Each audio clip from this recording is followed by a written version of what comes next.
seen is the best case why Democrats in Congress and in the House need to act to change the rules so that they have more enforcement authority of their congressional subpoenas. Congressman Ted Lieu, who's a member of the House Judiciary Committee, has put forward a proposal that has broad support from Judiciary Committee Democrats to change the House rules to give them actual enforcement power, that if you refuse to adhere to a congressional subpoena, that they could impose a fine up to $100,000 upon you if you don't cooperate with Congress. And I think that's something that House Democrats, they could pass that right now. It's a rule change, doesn't require Republican support, doesn't require consent from the Senate, doesn't require the president's signature.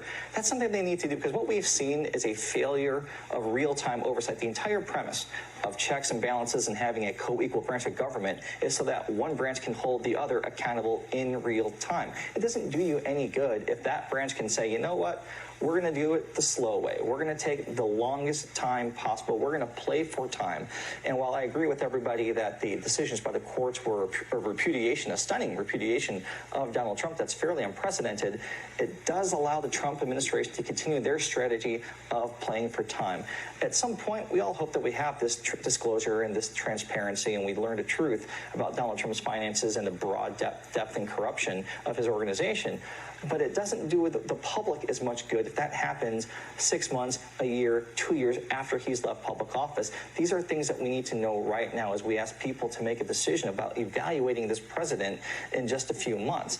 So I hope that Congress sees these rulings as the greatest incentive for why they need to act right now on Congressman Lieu's proposal and give themselves real teeth when it comes to oversight enforcement.